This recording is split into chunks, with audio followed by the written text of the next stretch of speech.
Et l'invité de Béatrice d'aujourd'hui, 6 minutes avec Christian Lucher, conseiller national PLR. Bonjour Christian Lucher. Bonjour. Merci d'être sur Radio Lac ce matin. 15 ans que vous siégez à Berne et vous avez dit que vous ne vous représentiez pas. Pourquoi ? En fait, une question que vous venez de me poser me fait réaliser que je dois partir, puisque vous m'avez demandé si je connaissais U2. C'est quand même un peu la démonstration que pour une majorité de la population, je commence à être un peu microdata, si je peux me permettre, et donc c'est probablement le moment de partir. Vous êtes parti de votre plein gré ou on vous a fait comprendre qu'il fallait laisser la place entre nous ? Ah non, pas du tout. Alors, je pense que si je m'étais représenté, le parti n'aurait pas été mécontent, le parti en tant qu'institution. Maintenant, effectivement, il y a un moment, il faut savoir partir pour que les jeunes qui arrivent derrière et qui klaxonnent légitimement puissent trouver leur place. On a beaucoup de jeunes dans notre parti qui sont très bons, et pour qu'ils soient motivés, il faut qu'il y ait des places qui se libèrent. Et je pense qu'après 16 ans, on a fait un peu le tour. Si c'était du pur nombrilisme et de l'égoïsme, je resterai parce que j'aime Berne, je suis bien à Berne, j'ai l'impression de faire un travail pas plus mauvais que les autres, et donc ça va être un peu un crève-cœur pour moi, ça va être un très grand vide, mais je pense que si je raisonne en termes institutionnels, alors c'est le moment de partir. Vous aimez Berne, mais vous n'avez pas réussi à changer l'image de Genève là-bas. On a toujours l'impression qu'on est un petit peu vu de manière très, très particulière depuis Berne. Bon, ça dépend. Les élus de Berne, d'une manière générale, travaillent bien. Ils essaient de faire valoir leurs idées. C'est plutôt ce qui se passe à Genève qui parfois nous ridiculise un peu aux yeux de la Suisse, mais pas la façon dont les élus genevois travaillent à Berne. C'est la vérité. C'est pas de notre faute, on n'arrive pas à changer l'idée.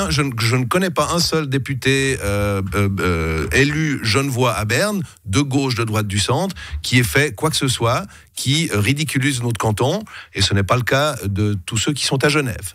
Contrairement à ceux qui se reconnaîtront. Qu'est-ce que vous retiendrez toutes ces années sous la coupole fédérale, Christian Lucher ? Déjà une immense fierté. Très fier d'avoir été élu, très fier d'avoir été réélu. Très heureux de siéger. On me posait la question de savoir, mais dans le fond, qu'est-ce qui vous motive à être à Berne ? Qu'est-ce qui fait qu'on est, selon vous, un bon élu ? Eh bien, je dis, la réponse numéro 1, c'est chaque matin, quand on arrive devant le palais fédéral, c'est d'être émerveillé par cette institution, par le système politique suisse qui est absolument génial, qui est fantastique, un peu comme une machine de Tinguely. On ne sait pas pourquoi ça marche, mais ça marche. Et puis le plaisir d'avoir participé, je pense avec dignité et loyauté à mon canton, à la vie politique suisse. Le grand regret, c'est le Conseil fédéral qui s'est refusé à vous ?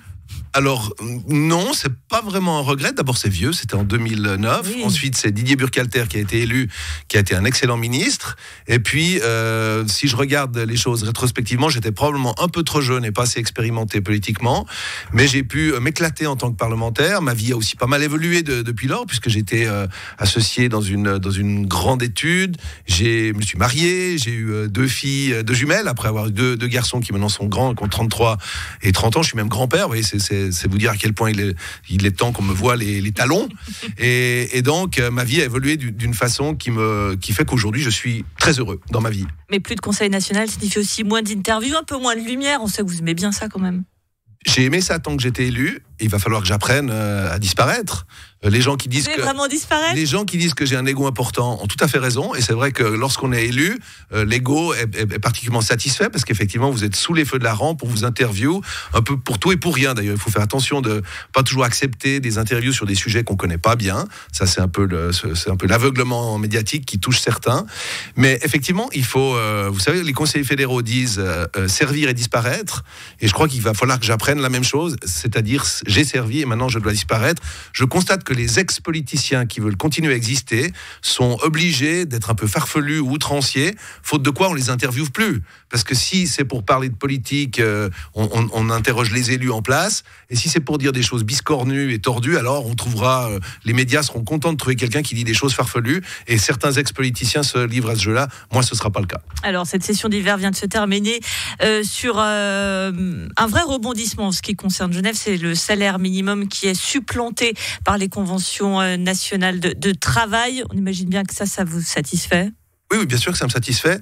Notre parti a toujours été pour ce système. Il estime que le droit cantonal... Il a désavoué le peuple genevois sur la question. Vous savez, il est souvent arrivé, mais il est arrivé que le peuple genevois vote sur des sujets sur lesquels certains partis les prévenaient, vous n'avez pas la compétence. Le vote se fait, et puis le tribunal fédéral annule la loi parce que c'était... Vox Populi, Vox Dei ? Non, pas Vox Populi, Vox Dei. Vox Populi, Vox Dei, dans un cadre de compétences. Nous considérons que le droit du travail est de compétence fédérale. C'est la loi du travail, c'est le code des obligations, ce sont les conventions collectives, certains ayant force obligatoire, et nous estimons qu'il y a quelque chose de particulièrement inadmissible, qu'alors même que des partenaires sociaux signent un contrat ensemble, une convention collective de travail, demandent au Conseil fédéral de lui donner la force obligatoire, l'obtiennent et se disent dans le fond ça suffit pas, alors on va aller dans le dos de la convention collective déposer une initiative populaire dans un canton pour finalement violer la convention collective, et c'est ça que nous n'admettons pas. Les partenaires sociaux, le système des partenaires sociaux en Suisse, contrairement à la France, est un système qui marche très très bien. Les conventions collectives fonctionnent fort bien, c'est pour ça qu'il n'y a pas de grève en Suisse d'ailleurs, et en réalité on redonne de la force au système des conventions collectives, on redonne de la force aux syndicats, et donc ils devraient en fait nous applaudir. Ils le font pas, c'est dommage. L'avocat Christian Lucher, l'homme qui émet la lumière, qui va donc apprendre à se terrer dans l'ombre. Et oui. Merci à vous d'avoir été sur Radio Lac. Avec grand plaisir. Excellente fête de fin d'année à vous.